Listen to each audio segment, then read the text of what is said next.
This is Revathi. Welcome back to our channel. మీకు వినిపించబోయే కథ villain episode number 135. కథను రచించిన వారు నక్షత్ర గారు. తన పర్మిషన్తో ఈ కథను మీకు అందిస్తున్నాను. ఇక కథలోకి వెళ్దాము. సాహితి కిందికి వెళ్ళగానే దివ్య డోర్ వేసి తన డ్రెస్ మీద ఉన్న చున్నీని ఫ్యాన్కి ఉరిలాగా వేస్తుంటుంది. అదే సమయంలో సడన్గా సంజు మేలుకుంది. యశ్వంత్ కోసం రూమ్ అంతా చూసి యశ్వంత్ ఇంకా ఇంటికి రాలేదేంటి అని అనుకొని లేచి కూర్చొని యశ్వంత్కి కాల్ చేస్తుంటుంది. అక్కడ సంజయ్ వాళ్ళ నాన్న ఆదిత్యతో కలిసి పెళ్లి ఏర్పాట్లు చేయడానికి బిజీగా ఉన్న యశ్వంత్ డిసిప్లే మీద తన కాల్ చూసి నేను ఇంకా ఇంటికి రాలేదని కంగారుతో కాల్ చేస్తుందేమో అని అనుకొని పక్కకొచ్చి కాల్ లిఫ్ట్ చేసి హలో అన్నాడు గంభీరమైన స్వరంతో.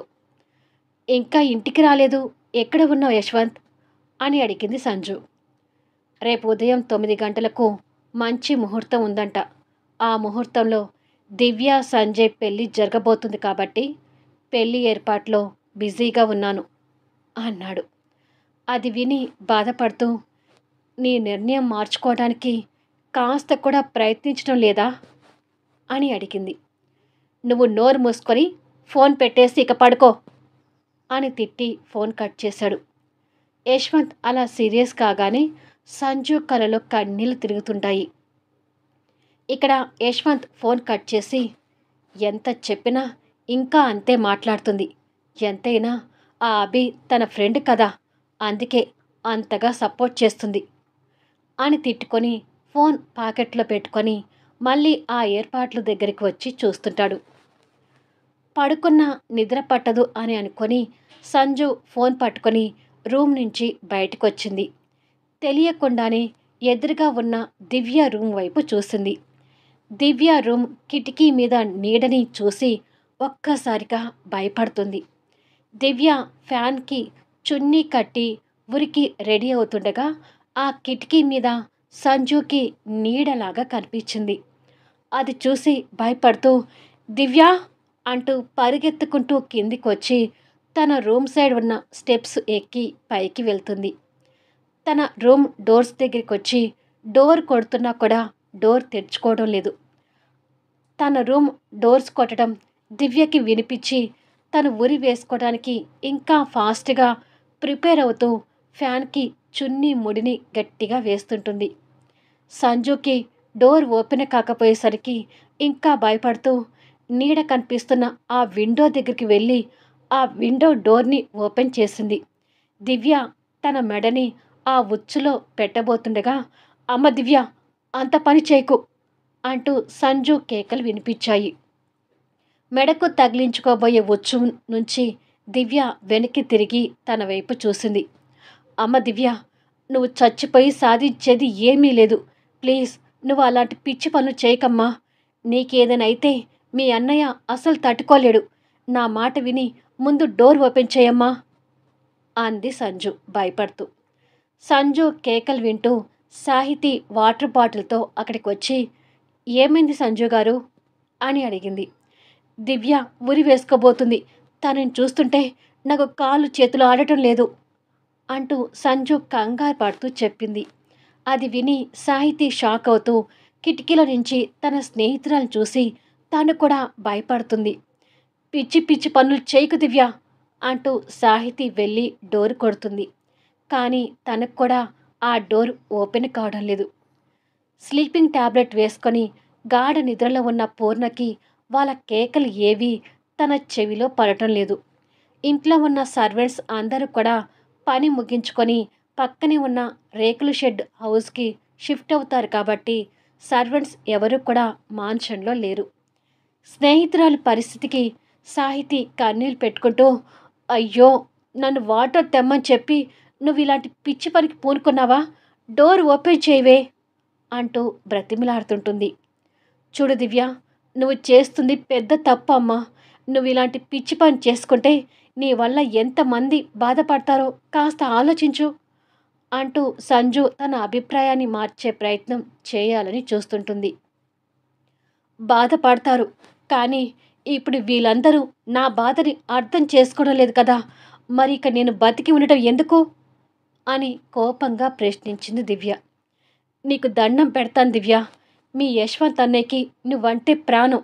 నువ్వు ప్రాణాలతో లేవని మీ అన్నయ్య చెవిలో పడితే మీ అన్నయ్య కూడా ప్రాణాలు తీసుకుంటాడు అని యశ్వంత్‌కి కాల్ చేస్తుంటుంది.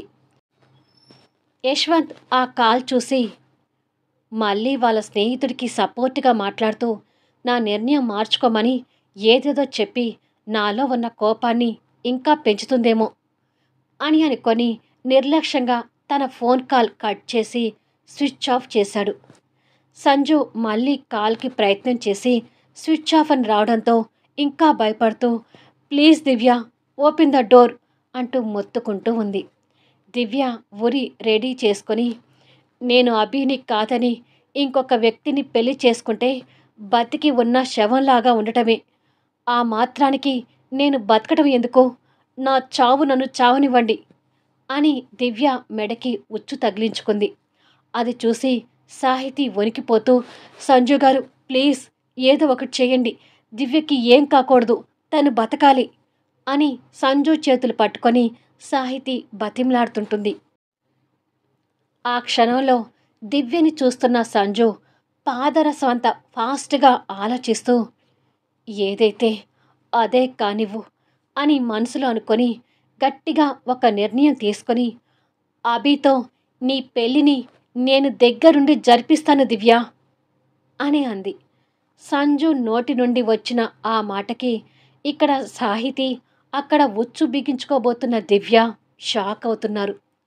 ఆ నిర్ణయం తీసుకోవటానికి యశ్వంత్ నుంచి తను వణికిపోతున్నా దివ్య బతకడం కోసం కఠినంగా తను ఆ నిర్ణయం తీసుకుంటూ ప్రమాణం చేసి చెప్తున్నాను. ఎవ్వరు ఒప్పుకొన్నా ఒప్పుకోకపోయినా అభితో నీ పెళ్ళి నేను దగ్గరుండి జరిపిస్తాను. నా మాట నమ్మి ఆ ఊరిని వదిలేసి రామ్మా అని అంది కంగారుగా.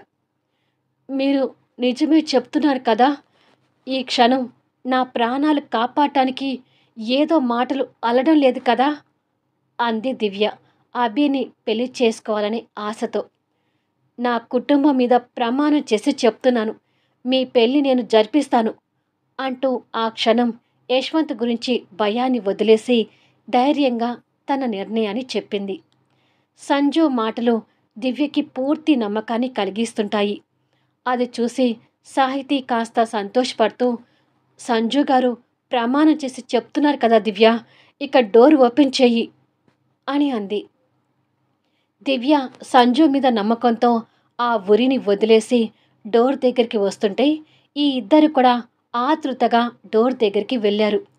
దివ్య డోర్ ఓపెన్ చేయగానే సంజు దివ్యని హక్ చేసుకొని ఎంత పని చేసుకోబోయావు దివ్య అని అంది కన్నీళ్ళు పెడుతూ. అభికి దూరమై నేను బతకలేను. అందుకే ఇలాంటి నిర్ణయం తీసుకున్నాను. రేపు ఆ సంజయ్తో పెళ్లి జరిగినా కూడా నా చావు అందరూ చూడాల్సిందే అని అంది సంజుని హక్ చేసుకొని కన్నీళ్ళు పెడుతూ. తప్పమ్మా, అలా మాట్లాడకు. అసలు నీ నోటి నుండి చావు అనే పదాన్ని రానివ్వకు అని సంజు తన తల నిమురుతూ చెప్పి తర్వాత ఎదురుగా తన్ని నిలబెట్టుకొని ఆప్యాయంగా తన మొహాన్ని చేతిలోకి తీసుకొని తన కన్నీళ్ళు తుడుస్తూ ఈ ఇంట్లో ఎవ్వరికీ తెలియకుండా అభితో నీ పెళ్లి జరిపిస్తాను. నువ్వు అభితో ముందు ముందు హ్యాపీగా ఉంటావు అని ఆప్యాయంగా తన నుదుటి మీద ముద్దు పెట్టుకుంది. మొదటిసారి సంజు మంచితనం అర్థమవుతున్న దివ్యకి తన మనసుకు తెలియకుండానే పశ్చాత్తాపానికి గురవుతూ కన్నీటి పర్యమవుతుంది. సాహితీ కూడా సంజుని ఆశ్చర్యంగా చూస్తుంటుంది.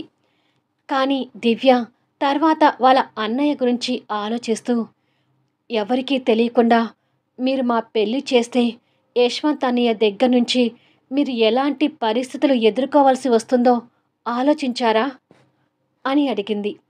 అది విని సంజు భయపడుతున్నా ఆ భయం బయటికి కనపడనివ్వకుండా కప్పిపుచ్చుకుంటూ మా అంటే మీ అన్నయ్య ఏమంటాడు? ఓ 2 తిట్లు తిడతాడేమో. మరో 2 రోజులకి తిట్టిన 2 తిట్లు మర్చిపోతాడులే. ఇక ఆ విషయం గురించి వదిలే. మీ అన్నయ్య గురించి నేను చూసుకుంటానులే అని అంది. మీకు ఎలా థ్యాంక్స్ చెప్పుకోవాలో నాకు అర్థం కావడం లేదండి అంటూ దివ్య కన్నీళ్ళు పెట్టుకుంటూ ఆప్యాయంగా సంజు చేతుల్ని పట్టుకుంది. నువ్వు నాకు థ్యాంక్స్ చెప్పడం ఏంట్రా? నాకు నా చెల్లెలు ఎంతనో నువ్వు కూడా నాకు అంతే అంటూ దివ్య తల నిమురుతూ ఆప్యాయంగా మాట్లాడుతుంటే దివ్య తనని కొత్తగా చూస్తుంటుంది. టైం ఉదయం 6 అవుతుండగా యశ్వంత్, ఆదిత్య పెళ్లి ఏర్పాట్లు చేసిన అలసటతో ఇంటికి చేరారు. ఆ అలసటతోనే వచ్చి సోఫాలో కూర్చుంటే మాలతి ఇద్దరికీ కాఫీ కప్పులు అందించింది. అమ్మ ఇంకా లేవలేదా మాలతి అని అడిగాడు ఆదిత్య. లేవలేదు బాబుగారు, పడుకునే ఉన్నారు అని అంది మాలతి. యశ్వంత్ కాఫీ సిప్ చేసి మాన్షన్ అంతా గమనిస్తూ ఎవరూ కనిపించడం లేదేంటి, ఇంకా ఎవరూ లేవలేదా అని అడిగాడు. ఎవ్వరు ఇంకా బయటికి రాలేదు అంటే లేవలేదట్టుంది సార్, బహుశా అందరూ లేటుగా నిద్రపోయి ఉండొచ్చు అంది మాలతి. కానీ యశ్వంత్కి మనసులో ఏదో అనుమానాలు తొలుస్తూ సంజు ఇంతసేపు పడుకోదే అని అనుకొని కాఫీ తాగకుండానే కప్పు పక్కకు పెట్టి పైకి వెళ్తున్నాడు. అదేంటి అన్నయ్య కాఫీ తాగకుండా వెళ్తున్నాడు అని ఆదిత్య అనుకుంటూ ఉండగానే యశ్వంత్ బరబరా పైకి వెళ్తున్నాడు. ఈలోపు ఆదిత్యకి స్వాతి దగ్గర నుంచి ఫోన్ కాల్ వస్తుంటే పాపం ఈ గొడవలో పడి స్వాతితో కాల్ కూడా మాట్లాడలేకపోతున్నాను అని అనుకొని లిఫ్ట్ చేసి హలో అన్నాడు. ఏంటి ఆదిత్య, నాకు ఫోన్ చేయకుండా పోయావు అంది స్వాతి. ఇక్కడ పరిస్థితులు అలా ఉన్నాయి స్వాతి అంటూ ఆదిత్య అక్కడ ఉన్న కారిడార్లోకి వెళ్ళి దివ్యకి సడన్గా ఇవాళే పెళ్లి చేయాల్సి వస్తుంది అంటూ ఉన్న విషయాలు చెప్తున్నాడు. అది వింటున్న స్వాతి షాక్ అవుతుంటుంది. రూమ్లోకి వచ్చిన యశ్వంత్కి బెడ్ ఖాళీగా కనిపిస్తూ సంజు రూమ్లో ఎక్కడా కనిపించట్లేదేంటి సంజు అంటూ వెళ్ళి వాష్రూమ్ దగ్గర కూడా వెళ్ళాడు. డోర్ ఓపెన్ చేసి చూసి సంజు ఇంత ఎర్లీగా ఎక్కడికి వెళ్ళినట్టు అని అనుకున్నాడు. అదే టైంలో ఓ గుడిలో అభి, దివ్య పెళ్లిపీటల మీద కూర్చొని పంతులు గారు చెప్పినట్టుగా పూజ చేస్తున్నారు. వాళ్ళ ఇద్దరి మొహాల్లో నిండైన సంతోషం కనిపిస్తుంటే వాళ్ళిద్దరినీ అలా చూసి పెళ్లి జరిపిస్తున్న సంజు, జయరాం గారు సంతోషపడుతుంటారు. ఆ పక్కనే సాహితీ కూడా ఉండి వాళ్ళ పెళ్లిని చూస్తుంటుంది. కళ్యాణి పిన్ని కూడా రావాల్సింది కదా అంది సంజు జయరాం గారితో మాట్లాడుతూ.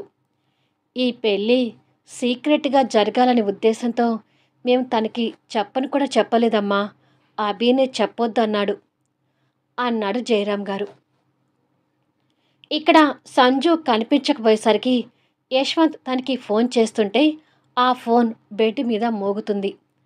సంజు ఎక్కడికి వెళ్ళినట్టు అని అనుమానపడుతూ దివ్య ఇంట్లోనే ఉంది కదా అని అనుకొని క్షణంలో రూమ్ నుంచి బయటకొచ్చి ఫాస్ట్గా స్టెప్స్ దిగి దివ్య ఉన్న రూమ్ వైపుకి వెళ్ళి స్టెప్స్ ఎక్కుతున్నాడు. మరోపక్క ఆదిత్య స్వాతితో మాటల్లోనే ఉన్నాడు.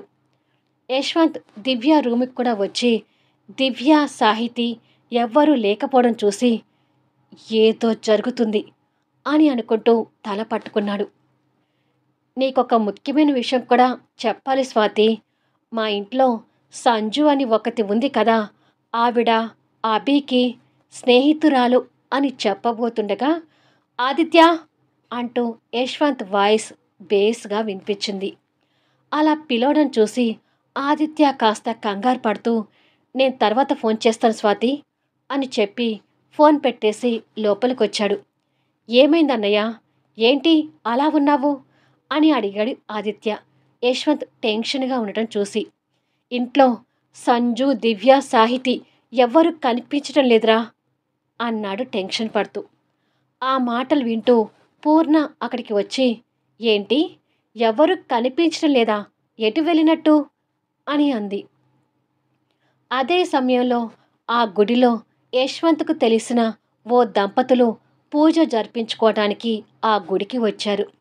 అక్కడ జరుగుతున్న పెళ్ళిని చూసి, ఇదేంటి యశ్వంత్ చెల్లెలి పెళ్ళి అభితో జరుగుతుంది, వాళ్ళిద్దరూ శత్రువులు కదా అంది భార్య. నాకు అది అర్థం కావడం లేదు. పైగా పెళ్లిలో యశ్వంత్ వాళ్ళు కూడా ఎవరూ లేరే అని అనుకొని అతను అక్కడ ఉన్న సంజుని, జయరాం గారిని కూడా చూసి, ఈ పెళ్ళి ఏదో తేడాగా ఉంది అని అనుకొని నువ్వు ఇక్కడే ఉండు అని భార్యకి చెప్పి అతను పక్కకు వెళ్ళి యశ్వంత్కి కాల్ చేస్తున్నాడు. ఇక్కడ యశ్వంత్ తల్లిని, పని వాళ్ళని నిలదీసి, ఇంట్లో ఉన్నవాళ్ళు బయటికి వెళ్తుంటే మీరేం చేస్తున్నారు అని తిడుతుంటాడు. యశ్వంత్ ఆ చిరాకులో ఆ ఫోన్ లిఫ్ట్ చేయకపోయినా మళ్ళీ మళ్ళీ కంటిన్యూగా రింగ్ అవుతుంటే లిఫ్ట్ చేసి హలో అన్నాడు. మరుక్షణమే ఆ వ్యక్తి చెప్పిన మాటలు విని షాక్ అవుతూ సంజు మీద కోపంతో పిడికిలి బిగిస్తున్నాడు. మళ్ళీ నెక్స్ట్ వీడియోలో కలుద్దాం. అభి, దివ్యల పెళ్ళి దగ్గరికి యశ్వంత్ వస్తాడా? ఆ పెళ్ళి ఆపుతాడా? ఇప్పుడు సంజు పరిస్థితి ఏంటి? యశ్వంత్ తనని క్షమించగలుగుతాడా? సంజు ఈ పెళ్లి జరిపిస్తుందని పూర్ణకి, ఆదిత్యకు తెలిస్తే పరిస్థితి ఏంటి? కథ నచ్చితే దయచేసి లైక్ చేయండి, కామెంట్ షేర్ చేయండి, సబ్స్క్రైబ్ చేసుకొని ఛానల్ షేర్ చేస్తూ సపోర్ట్ చేయండి. Thanks for listening.